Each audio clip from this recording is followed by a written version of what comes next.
Yeah, well, this is a perfect segue for our next guest, who has a good pulse on the labor market and whether fears of a recession are likely to reverse the employment picture. Let's bring in Tammy Browning, president of recruitment firm KellyOCG. Tammy, it's good to talk to you today. What are you seeing in your numbers? Yeah, it's very interesting. When you look at the data, we are seeing, yes, the job market is strong. We are still seeing significant demand.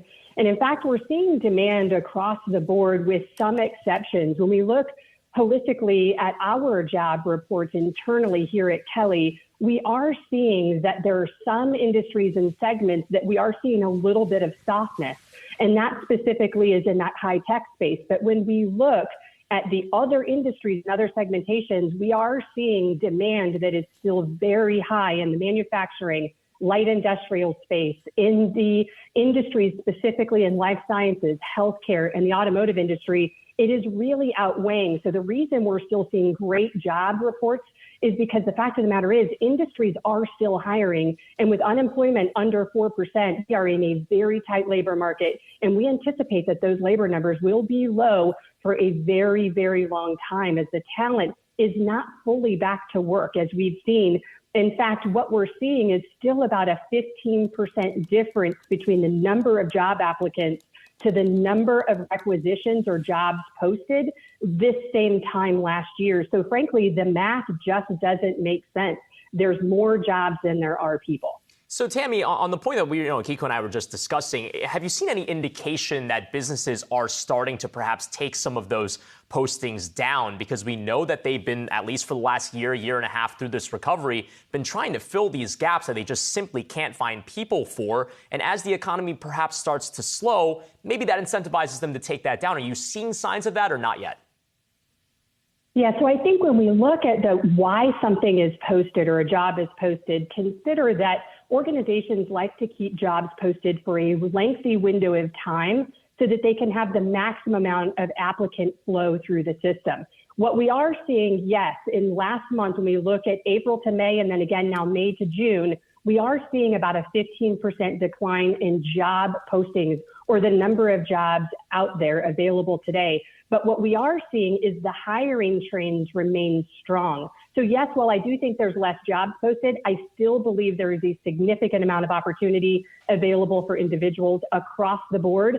And in fact, as I indicated earlier, in some of those skill sets that are very specialized, R&D, life sciences, clinical research, healthcare, those jobs are still very much active. While the postings may not be out there, they're available today.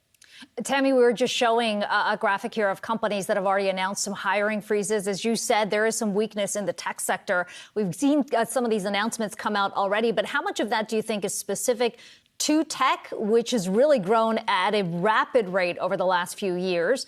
How much of this is an indication of what's to come in other sectors?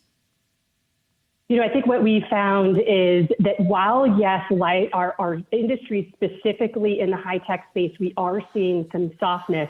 And some of that is due to what we're seeing with the war in Ukraine, what we're seeing just in terms of the industry itself. And oftentimes, the tech space is the first to pull back. And they're the first to say, we want to wait and see what's going to happen. In fact, we just launched this last month a workforce agility report that interviewed over 1,000 executives across 10 different industries themselves in 12 countries. And what we found is not just the industry itself that's failing or starting to weaken. We're also seeing a lot of executive resignations, specifically when you look at what's happened at Meta and other locations where these executives are saying, listen, I want more flexibility in my job. In fact, what we've recently coined as job loss is we've got executives, 72% of them in our report suggested that they intend to leave their job in the next 2 years. That's staggering. So think about what happens when an organization has executive loss. It's disruptive. It has downstream implications. And frankly, employee value propositions or the engagement to an employee organization starts from the top. So when we see the wobbliness at that executive level, I suspect we will see that cascade. And the Great Resignation will, in fact, have much more implication in the coming months as time goes on. Tammy, regardless of whether or not you're talking about executive level or entry level, when you see a type of imbalance like 2 job openings for every 1 unemployed person, How does a firm like yours try to square those two things together? Because you're trying to do the labor market matching of still getting the right people for the right skills into the right job. Do you have to change your strategy? Is all of this really difficult for a firm like yours? Yeah, it is very difficult. In fact, think of it a bit like grassroots recruiting. For many years, we had the luxury of posting a job or reaching out to one candidate, and that one person could apply and take a job. Today, we're having to reach out and build communities, talent communities. It is so incredibly important that organizations like mine educate the corporate America on employee value propositions. If you think about why people want to work for your company, just 3 years ago, the number one reason somebody may come to work for your company was pay and benefits. Today, it is now flexibility. Do you have flexibility in your workforce?